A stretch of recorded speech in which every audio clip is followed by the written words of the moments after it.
हाँ हाँ बहू, यहाँ तो सब ठीक है। तुम बताओ, तुम कैसी हो और बच्चे सब ठीक हैं? हाँ मम्मी जी, यहाँ तो सब बढ़िया है। आप किसी की चिंता मत करिए। आप बताइए, आपकी तबीयत कैसी है और आपने चाय पानी कुछ लिया कि नहीं? अरे बहू, इतनी सुबह चाय पानी मुझे कौन देगा?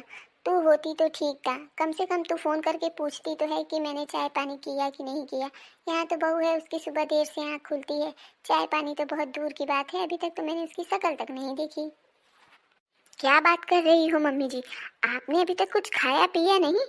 लो, एक तो घर में काम ही कितने होते हैं, वो भी देवरानी जी से नहीं होते कि फटाफट घर के काम ही कर ले। मम्मी जी, मैं होती ना तो आपको सुबह 5 ही बजे चाय दे देती, लेकिन इनके तो हाथ पैर ही नहीं चलते, तो क्या कहूँ। हाँ हाँ बेटा, आप क्या कर सकते हैं। नहीं चलते तो कितनी बार बोलूँ, कितनी बार टोकूँ। तुझे तो पता ही है ना, मुझे बार बार टोकना रोकना अच्छा नहीं लगता।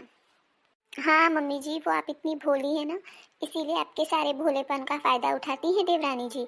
मैं होती ना तो उन्हें सीधा कर देती, लेकिन वो भी जानती हैं कि अब जेठानी जी तो बाहर नौकरी कर रही हैं, उनके पास समय ही कहाँ है, तो खूब फ़ायदा उठा रही हैं आपका।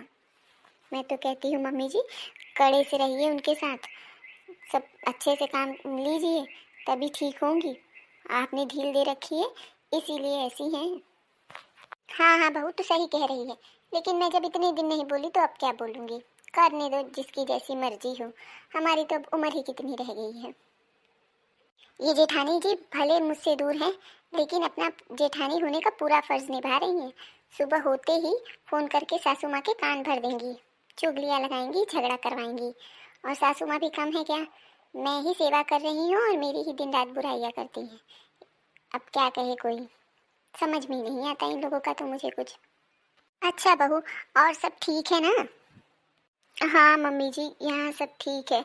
मैंने तो आपको इतनी सुबह इसलिए फ़ोन किया है, ये बताने के लिए फ़ोन किया है कि 2 दिन में मैं आ रही हूँ आपके पास। वो आपकी दवाइयाँ ख़त्म हो जाएंगी ना, तो मैं दवाइयाँ ख़त्म होने से पहले ले आ रही हूँ। मुझे मेरे काम की इतनी टेंशन नहीं है, भले ही छुट्टी हो जाए, लेकिन आपकी दवाइयाँ ख़त्म नहीं होनी चाहिए। मुझे आपकी सेहत की बड़ी टेंशन है मम्मी जी। हाँ बहू, ये भी कोई बताने की बात है?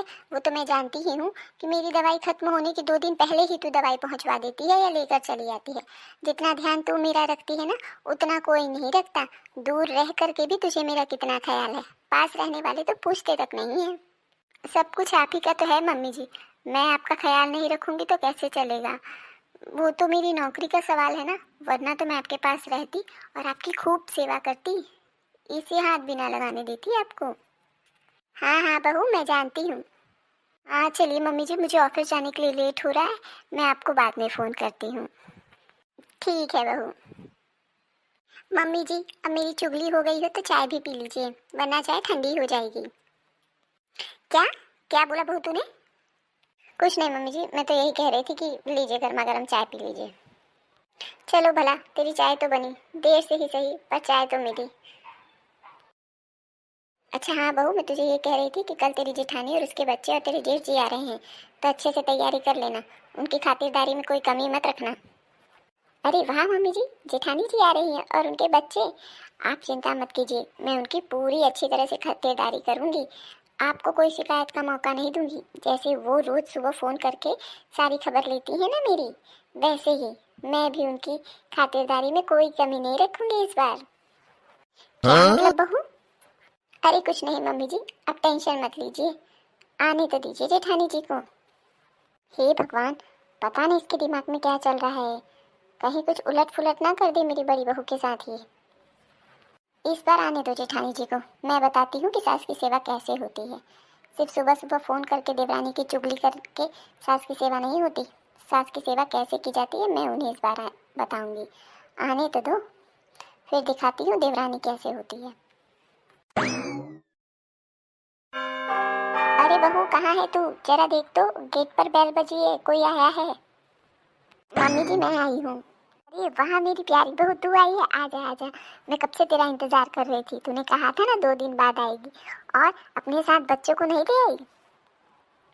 प्रणाम कर रही हूँ मम्मी जी। खुश रह बहू। अरे मम्मी जी, बच्चे तो 2 दिन के पिकनिक के लिए गए हैं और ये भी ऑफिस के काम के लिए कुछ बाहर गए हैं।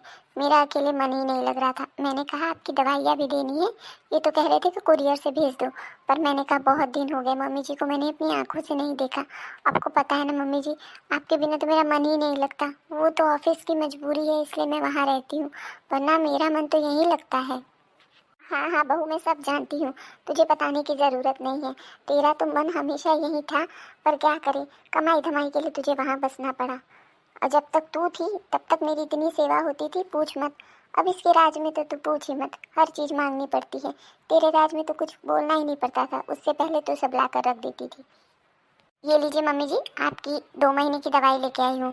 मुझे पता है आपकी दवाइयाँ पड़ी हैं, फिर भी मैंने कहा 2 महीने के लिए चलती हूँ। मम्मी जी की दवाइयों में एक दिन का भी गैप नहीं होना चाहिए। आपको कोई तकलीफ नहीं होनी चाहिए मम्मी जी, आपको तो पता ही है ना, मैं आपको तकलीफ में नहीं देख सकती। आपकी तबीयत खराब होती है तो हम लोगों का वहाँ मन ही नहीं लगता, दिमाग यहीं अटका रहता है।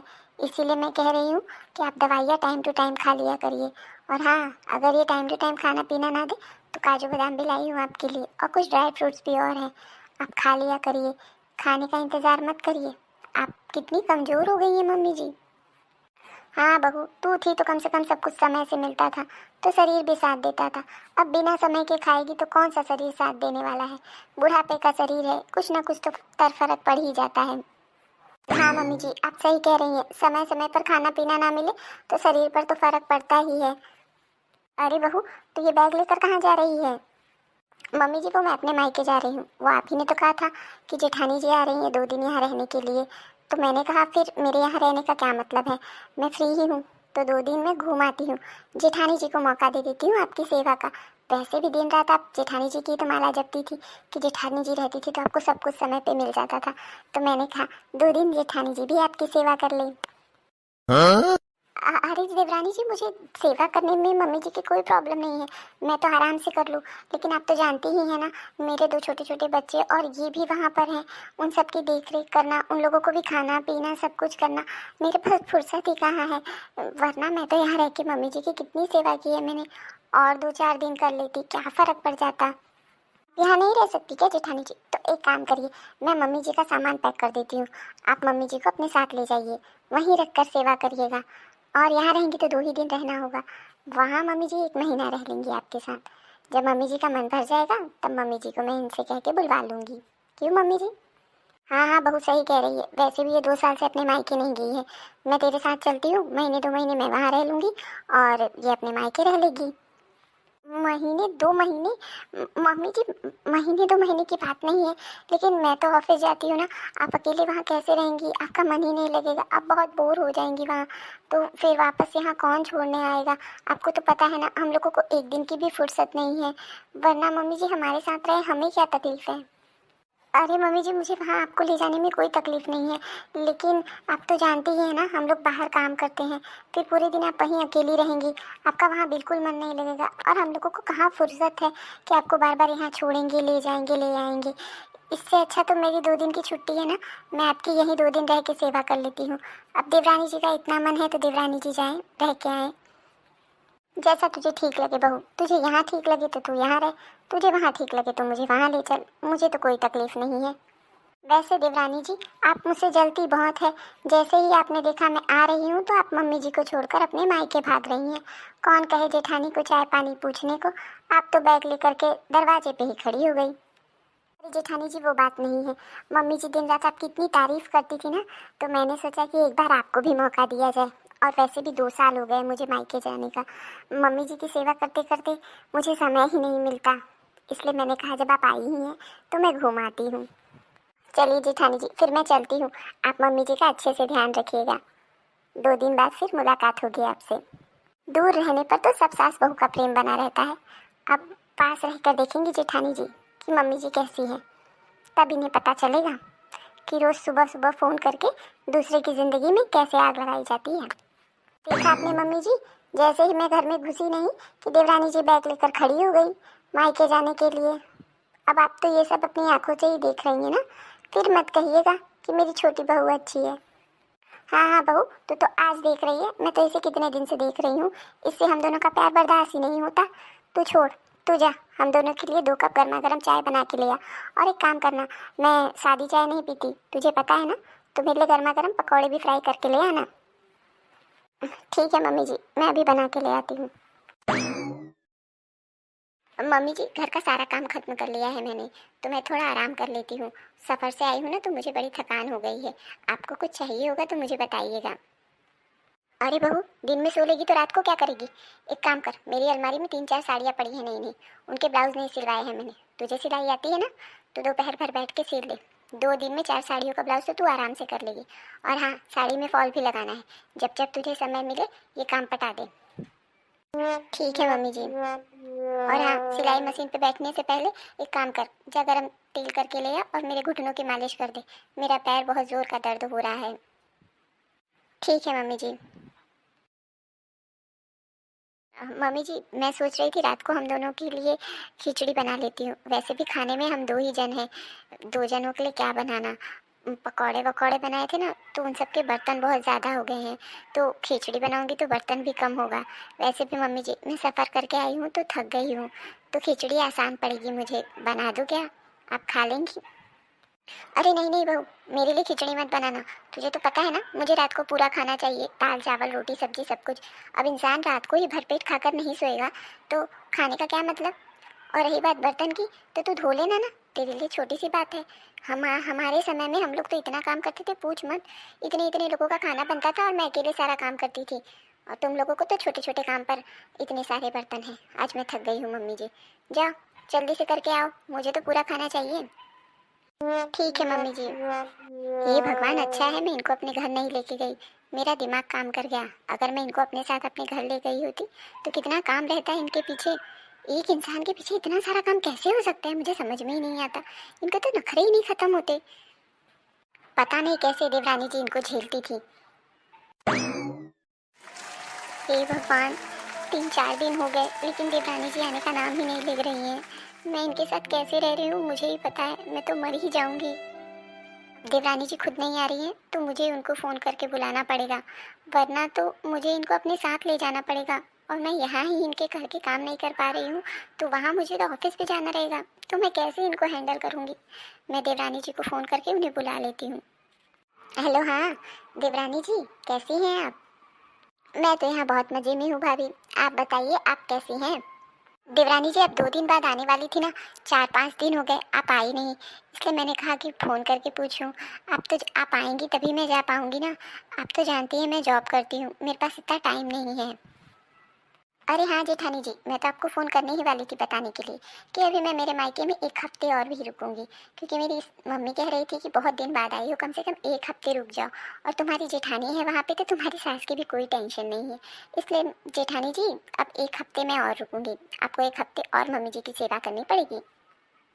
क्या 1 हफ्ते और? हाँ जेठानी जी, आपने बिल्कुल सही सुना, 1 हफ्ते और हाँ, अगर आपको ऑफिस जाने में प्रॉब्लम हो रही हो तो एक काम करिए, मम्मी जी को अपने साथ ले जाइए। मैं आऊँगी तो इनसे बुलवा लूँगी मम्मी जी को। नहीं नहीं देवरानी जी, मैं और मम्मी जी की सेवा नहीं कर सकती। मम्मी जी ने तो मेरे नाक में दम करके रखा है। पता नहीं आप कैसे मम्मी जी को झेलती थी। दिन भर काम बताती रहती हैं और कितना भी काम करो उसमें कमियां निकालती रहती हैं। मुझसे नहीं हो पाएगा, आप ही आइए और इन्हें झेलिए। मैं तो जा रही हूँ, आप आई तो ठीक, नहीं आई तो ठीक। अरे जेठानी जी, आप ऐसा कैसे कह रही हैं? आपके और मम्मी जी की तो बड़ी पट्टी थी, अब क्या हो गया? अब मम्मी जी आपके भी कामों में कमियां निकालने लगी। मुझ में तो कमी थी, इसलिए मम्मी जी मेरे कामों में कमियां निकालती थी। आप तो सारा घर भी हैंडल कर लेती हैं, जॉब भी कर लेती हैं और मम्मी जी से इतना प्यार भी करती हैं, उनका इतना ख्याल भी रखती हैं। और यहाँ तो आपको जॉब भी नहीं करनी है, 2 दिन में ही आप थक गई। हाँ जेठानी जी, मैं अपनी गलती को मानती हूँ। मुझे नहीं पता था एक इंसान के पीछे इतना काम होता है। ये तो बच्चों से भी बढ़कर हैं। बच्चों को तो कम से कम जो बनाओ जो खिलाओ वो खा लेते हैं, इनके तो खाने पीने में भी 100 नखरे हैं। इंसान इतना थक के आएगा तो इनका कैसे करेगा? आप समझिए, प्लीज़ आप आ जाइए। मुझसे नहीं होगा आप मम्मी जी का। अगर आप नहीं आए तो मैं मम्मी जी को ऐसे ही छोड़ के चली जाऊँगी। नहीं नहीं जेठानी जी, आप मम्मी जी को ऐसे ही छोड़ कर मत जाइए, मैं आ रही हूँ। हाँ जल्दी आ जाओ प्लीज़। हाँ जेठानी जी, कहना जितना आसान है ना, करना उतना ही मुश्किल है। दूर से फ़ोन करके हालचाल लेना, महीने महीने दवाई पहुंचवा देना, ये तो बहुत आसान काम है। जब हम अपने बड़ों के पास रहते हैं ना, उनकी अपने हाथ से सेवा करते हैं, तब हमें पता चलता है कि बड़ों की सेवा में कितनी मेहनत लगती है। सिर्फ बोलना और पैसे देना आसान होता है, लेकिन करना उतना ही मुश्किल होता है। जिसे करना पड़ता है ना, उसे समझ में आता है। बोलने वाले तो कुछ भी बोल देते हैं। और इतना सब कुछ करने के बाद भी जब कमियां निकाली जाती है ना, तो बहुत बुरा लगता है जेठानी जी। अब आपने कुछ दिन मम्मी जी की सेवा करके देखा ना, कैसा महसूस होता है। हाँ देवरानी जी, मैं अपनी गलती मानती हूँ। आइंदा मैं ऐसा कभी नहीं करूँगी। प्लीज़ आप आ जाइए। अब मैं समझ चुकी हूँ कि दूर के ढोल सुहावन लगते हैं, जब पास आकर बजते हैं तभी समझ में आता है।